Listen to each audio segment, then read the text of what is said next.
Atos capítulo 8, versículo 1 ao 8, diz assim a palavra de Deus.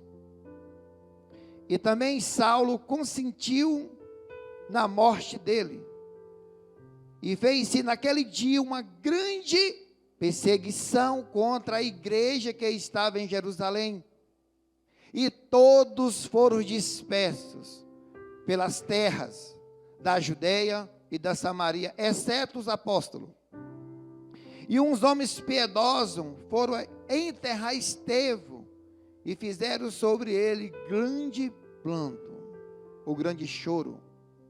E Saulo assolava a igreja, entrando pelas casas e arrastando homens e mulheres, e o encerrava na prisão. Mas os que andavam dispersos iam por toda parte anunciando a palavra. E descendo Filipe, a cidade de Samaria, lhes pregava Cristo. E as multidões unanimemente prestavam atenção ao que Filipe dizia, porque ouviu e viu os sinais que ele fazia. Pois que os espíritos imundos saíam de muitos que os tinham, clamando em alta voz. E muitos paralíticos e coxos eram curados. E havia grande alegria naquela cidade. Amém? Deixa a sua Bíblia aberta. Querido, hoje nós iremos falar como enfrentar as perseguições. Como lidar com elas? Quando a perseguição vir, o que eu devo fazer, pastor? E hoje nós vamos aprender com essa igreja, com esses homens, o que eles fizeram na hora da perseguição, qual foi a atitude que eles tiveram diante da oposição, diante da perseguição. Por isso que eu falei hoje de manhã e quero falar, querido, hoje o desejo do meu coração é você que está aqui, você que está assistindo na sua casa, que o Espírito Santo possa criar uma crise dentro de você. Mas não é uma crise destrutiva, é uma crise onde eu preciso entender, querido, como está a minha vida. Como está a minha vida como cristão, onde, amados, muitos irmãos morrem por amor de Cristo, e eles não negam, eles não desistem, eles continuam perseverando. Por muito tão pouco, querido, as pessoas desistem. São coisas tão pequenas que acontecem dentro de igreja, e as pessoas abandonam a sua fé. Não dá mais, querido, para ficar com esse mimimi, com esse disse e não me disse, com essas frescuras, com essas besteiras. Se realmente nós queremos representar Cristo nessa terra, querido, precisamos aprender como enfrentar as dificuldades, como enfrentar as lutas. Se você acha que para nós foi difícil a pandemia, imagine para os irmãos na igreja perseguida. Se você acha que foi difícil ficar trancado dentro da sua casa, imagine os irmãos da igreja perseguida, que foram torturados, que foram dispersos, que rasgaram, que mataram seus filhos, que mataram, colocaram escravo de serviço de escravo. Imagine para eles. Se você acha difícil, quantas pessoas talvez que estão me ouvindo na sua casa nesse momento, que usaram a pandemia como desculpa para se desviar do Evangelho, para se afastar do Evangelho.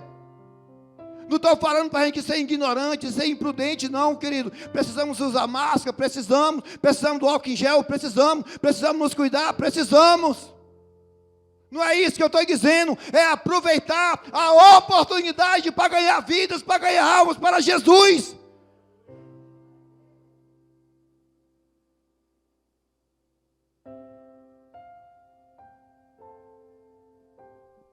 Vamos lá, querido, como nós, que somos servos de Deus, podemos nos posicionar diante das perseguições. Do mesmo modo, querido, nós vamos aprender com esses irmãos aqui. Primeiro, precisamos estar preparados para encontrar oposição. Vamos dizer a palavra? Oposição. Vamos lá? Mais uma vez? Essa palavra não é algo muito longe, querido. Realmente, para enfrentar as perseguições, para enfrentar as dificuldades, eu preciso estar pronto para o quê? Encontrar que elas vão vir as oposições. Fica ligado aí ao versículo 1. Diga aí, poder. Coloca aí, eu vou estar lendo aqui. Versículo 1 diz assim, do capítulo 8:1. Também Saulo consentiu na morte dele. Aqui está falando da morte de Estevão. O capítulo 7 fala da morte de Estevão. E ele continua no capítulo 8. E também Saulo consentiu na morte dele. E fez, olha só, fica ligado, poder. E fez-se naquele dia uma grande perseguição contra a igreja que estava em Jerusalém. Olha, querido, e todos foram dispersos pelas terras da Judéia, de Samaria, exceto os apóstolos. Olha o versículo 3, poder. Saulo, que aí não tinha se convertido ainda, que ele ainda, até agora ele ainda perseguia a igreja. Olha, fica ligado. E Saulo assolava a igreja, entrando pelas casas e arrastando os homens e mulheres, e o encerrava na prisão. Já imaginou agora? Vamos lá. Você está dentro da sua casa, com a sua família, chega as pessoas, invade a sua casa, arranca você da sua casa, sai arrastando no meio da rua, joga dentro da prisão, homens, mulheres, crianças. Era assim que eles fizeram com esses irmãos aqui. Não tinha piedade. Não tinha, querido. Arrastaram. E aqui, ele já vem da morte de Estevão. A gente prega muito sobre Estevão, fala muito sobre Estevão, homem piedoso, homem de fé, homem de unção, mas ninguém quer ser Estevão, porque no primeiro sermão de Estevão ele é apedrejado e morto. É lindo falar um evangelho enquanto está aqui, mas quando vem para a nossa vida é diferente. Tem gente que fala, ah, Senhor, eu quero a unção dobrada. De que você quer unção dobrada? Hein? Você não faz nada. A unção dobrada de nada é nada. 2 vezes 0 é 0. A unção dobrada daquilo que você já faz. Quando alguém fala, Senhor, eu quero a unção dobrada. Quando Eliseu disse isso, ele queria assim, ó, eu quero trabalhar o dobro que Elias fez. Tem gente que quer unção dobrada só para ficar se batendo dentro da igreja, caindo, rolando. Deus me livre. Quebrando as cadeiras, lascando a cara na coluna. Nada contra, você quer lascar a cara, mas se for um homem que vai ganhar, mas amém, que também é bom. Não estou falando nada, se você quiser entrar no mistério, entre, mas entra lá fora também. Amém? Entra dentro do ônibus, no mistério, no reteté, no labassura, e começa a pregar o evangelho. Ei, hã? Da rua da morte aí, ó, tá vendo? Entendeu, querido? Estevão, aqui está falando da morte dele. E é interessante, imagina agora se nós tivéssemos um culto como esse, e as pessoas entrassem atirando aqui dentro, qual seria a nossa atitude? Era assim. Os primeiros crentes foram perseguidos e espalhados, Estevão foi morto, e seus amigos tiveram o quê? Que deixar suas casas, o seu emprego. Imagine hoje eles arrancar você de sua casa, e você só sair com a roupa do seu corpo, não dá nem para pegar o seu celular, que você não larga ele. Imagina como seria você, como seria eu, como seria o Edivaldo, se tomasse tudo, e você tivesse que sair só com a roupa do corpo, porque senão você seria morto. Foi assim que fizeram com esses irmãos nossos. Que crime esses caras tinham cometido? Que crime eles cometeram? Sabe que crime foi? A única coisa que eles fizeram, aceitaram Jesus como seu Salvador. Esse foi o crime deles. Eles não mataram ninguém, eles não falaram mal de ninguém, eles não ofenderam ninguém, querido. Nenhum, apenas tinha entregado as suas vidas para Jesus. Existe, querido, há 2 exércitos combatendo sobre a face da terra. Fica ligado no poder. Se você se faz amigo de um, você é inimigo do outro. Quando nós se tornamos amigos de Deus, você se torna inimigo do mundo. Amém? É isso, querido. Não tem conversinha, não tem em cima do muro, não tem frescurinha. Amizade com um significa inimizade do outro. E as pessoas que estão sob o controle do príncipe deste mundo irão se opor, querido. Sabe por quê? Existe uma fábula, muitos já conhecem, do vagalume e a serpente. E o vagalume começou a brilhar. E a cobra começou a incomodar com ele. E aí a cobra começa a perseguir o vagalume para comer o vagalume. E aí o vagalume tenta, corre, mas ele não aguenta, ele não tem força suficiente. E aí ele para um momento e pergunta: ei, eu te fiz algum mal? Aí a serpente: não.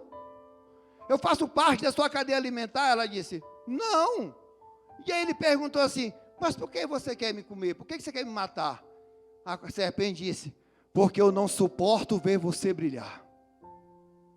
Tem pessoas que não suportam os outros brilhar.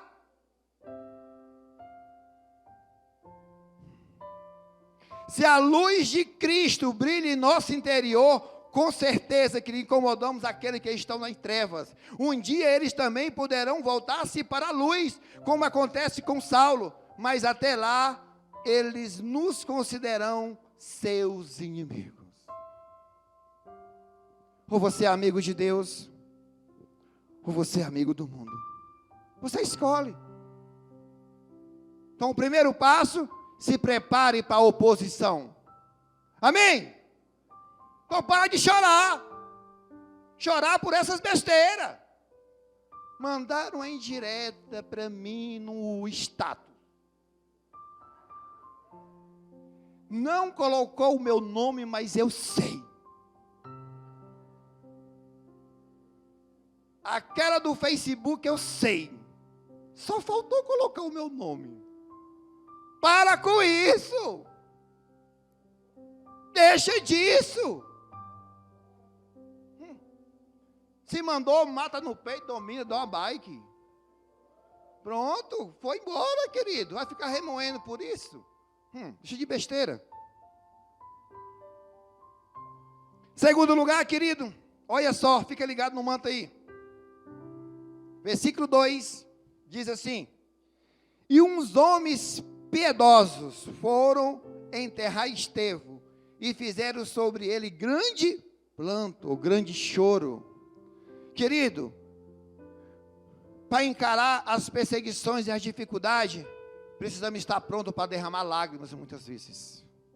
Não por besteirinha. Ai, meu namorado terminou comigo, glória a Deus. Não era, oxi, estava dando trabalho ele. Que besteira, menina. Me com 15 anos eu quero morrer. O amor da minha vida, sabe? Para com isso. Entendeu? Vamos lá. Não há perseguição sem choro. Embora a vida não seja um vale de lágrimas, lágrimas faz parte da vida. Assim como os homens piedosos, o texto está dizendo piedoso, que sepultaram Estevão, nós também enfrentamos dias difíceis.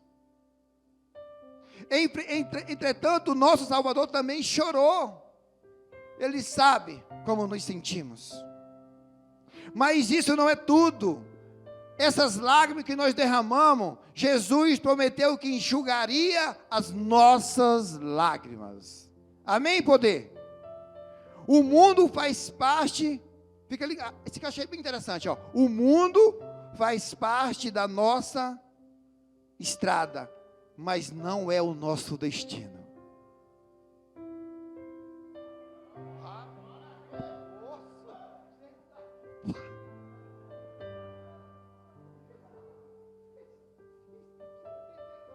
Eu vou ler de novo.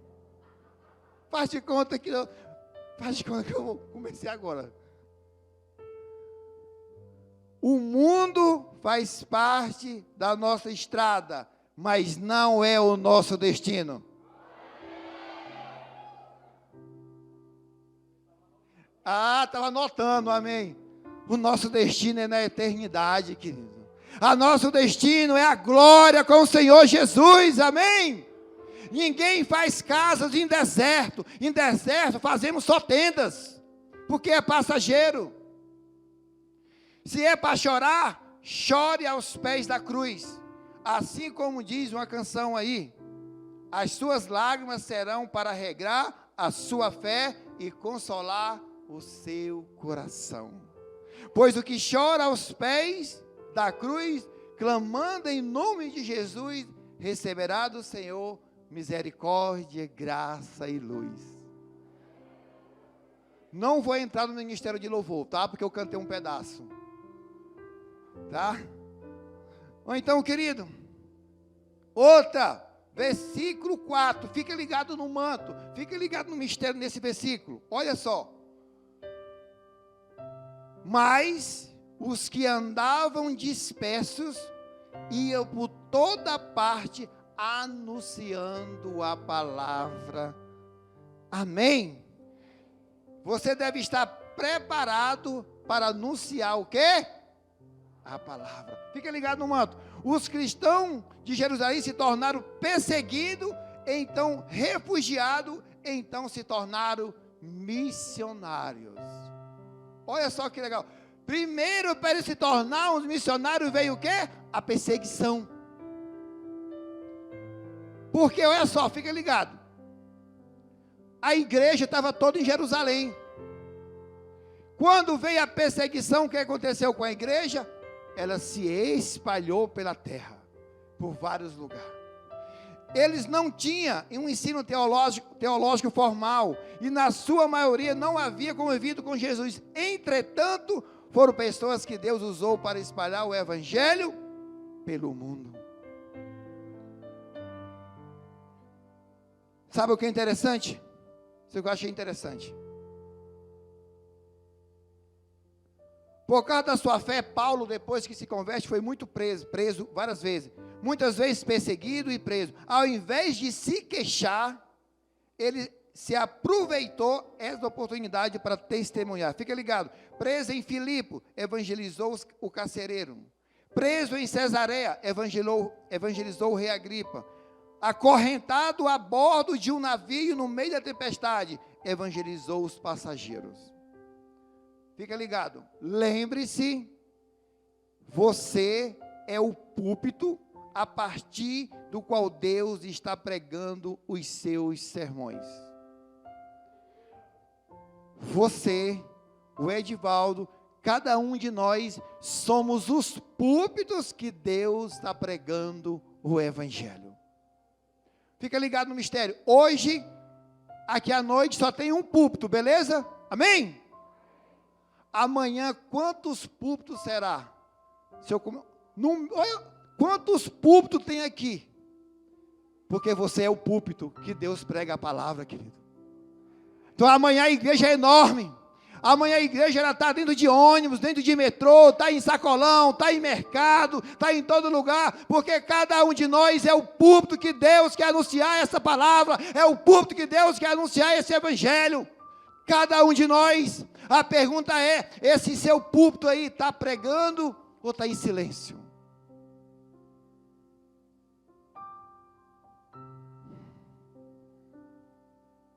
Sabe o que é legal? Fica ligado, quando nós fazemos isso, o que acontece? Olha a resposta de Deus para aqueles que conseguem enfrentar uma perseguição, aquele que suporta a perseguição. Olha o que acontece no versículo 5 a 7, fica ligado no mistério poder. E descendo Filipe, a cidade de Samaria, lhes pregava a Cristo. Olha, fica ligado no 6, poderzão. E as multidões, unanimemente, prestava atenção ao que Filipe dizia, porque ouviu e via os sinais que ele fazia. Pois que os espíritos imundos saíam de muitos, que os tinha clamado em alta voz, e muitos paralíticos e coxo primeiro ele anunciou a palavra. O diácono chegou em Samaria, provavelmente ele havia também sido vítima, como os seus irmãos na fé, tratou de falar de Cristo, e houve o quê? Um grande mover naquele lugar. Se a gente suportar as perseguições, se a gente suportar as oposições que vão vir, querido, se a gente suportar as lágrimas sem desistir, continuar firme de pé, Deus está falando: ei, eu vou pegar a sua vida. Se você suportar, se você enfrentar a dificuldade, se você enfrentar as lutas, eu vou fazer milagre através da sua vida. É isso que Deus está falando nessa noite, querido. Aqueles que suportar isso vão ser aqueles que vão viver o sobrenatural de Deus. Mas aqueles que desistir, querido, vai ficar só olhando: ei, fulano fez isso, ei, fulano fez aquilo. Precisamos estar preparados. Se queremos colher milagres, precisamos estar preparados para suportar essas coisas, querido. Porque foi isso que esses irmãos...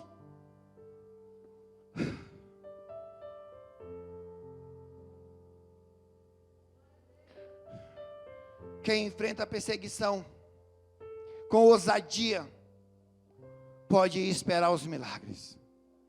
Amém? Pelos livramentos, pelas experiências sobrenaturais.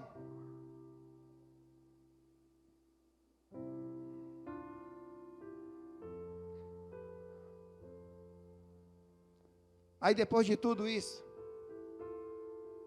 fica ligado. Versículo 8.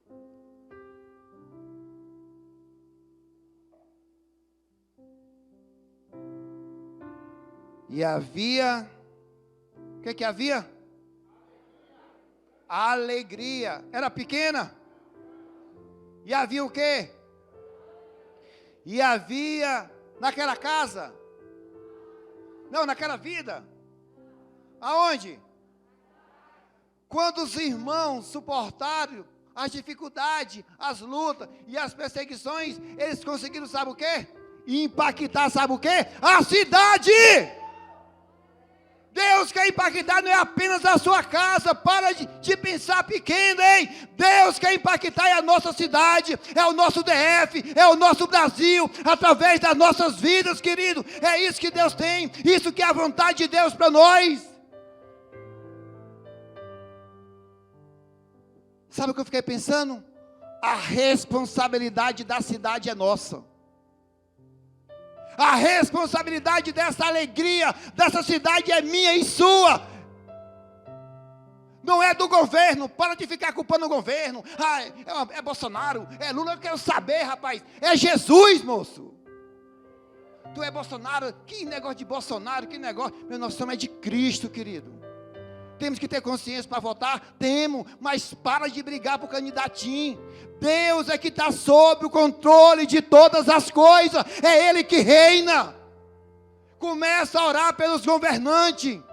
Tem gente que fica perdendo tempo postando coisa lá, não sei o quê. Dá trabalho não, homem. Você consegue compreender isso? Que as perseguições vêm para forjar o nosso caráter. A cidade. Deus confiou a cidade nas nossas mãos. Para de pensar pequeno. Para de ficar pensando, 90% das orações das pessoas só é a minha vida, a minha casa, a minha família, a minha igreja, o meu trabalho, o meu alimento, o meu salário. É só o meu. Para de ser egoísta. Para. Começa a orar pelos outros. Começa a orar pelos amigos. Começa a orar pelo país. Começa a orar pelos hospitais, pelos médicos. Esquece você um pouquinho. Você consegue ficar uma semana sem orar por você? Só pelos outros? Faz um teste, você consegue? Pede nada para você durante uma semana. Seja um intercessor. Você sabia que a única oração que Jesus orou por ele Deus disse não. Toda a oração que Jesus orou para os outros, Ele curou, Ele ressuscitou, Ele fez. Quando Jesus foi orar no Getsêmani, Senhor, se for possível, afaste esse cálice. Disse não. Precisa cumprir um propósito. Tu só ora por você. Nem você se aguenta mais. Ai, meu Deus, de novo. Já estou orando de novo por isso, meu Deus do céu. Vocês entenderam? O resultado final da perseguição nunca será a derrota, a miséria, a amargura ou a tristeza, mas o resultado final sempre será a alegria. Amém? Glória a Deus. Vocês estão entendendo? Eu vou acreditar. A questão não se as perseguições virão ou não. Elas sempre farão parte da vida daqueles que desejam viver como cristão consagrado ao Senhor Jesus. A questão é como nós enfrentamos. É muito fácil a gente ler a Bíblia, mas na hora que a gente passa pela dificuldade, querido, sabe o que eu vejo isso? Deus está nos dando o privilégio de se unir aos mártires, aos refugiados, interceda por eles. Procure imitar a sua disposição e fé. Que as montanhas e vales, desertos e mares de adversidade nada mais consiga do que se transformar em caminho que nos leva para mais perto do Senhor Jesus. É essa igreja que Jesus quer. Uma igreja vibrante, uma igreja que supera as dificuldades, uma igreja que supera as lutas, uma igreja que supera as aflições. Não existe, querido, quando eu olhei para essa igreja desses irmãos, imagina agora, vamos imaginar um pouco. Primeiro eles começaram o quê? Sendo tirados das suas casas, sendo arrancados das suas casas, com as suas famílias. E aí, em vez dele ficar chorando, em vez dele falar assim, não, em vez dele ficar assim, Jesus, culpando Deus, em vez dele fazer isso, eles aproveitavam a oportunidade aonde eles passavam para anunciar a palavra. Eles poderiam ter falado assim, ei, não falo mais desse Jesus. Não falo mais. Não falo porque fui abrir a boca e fui perseguido. Não.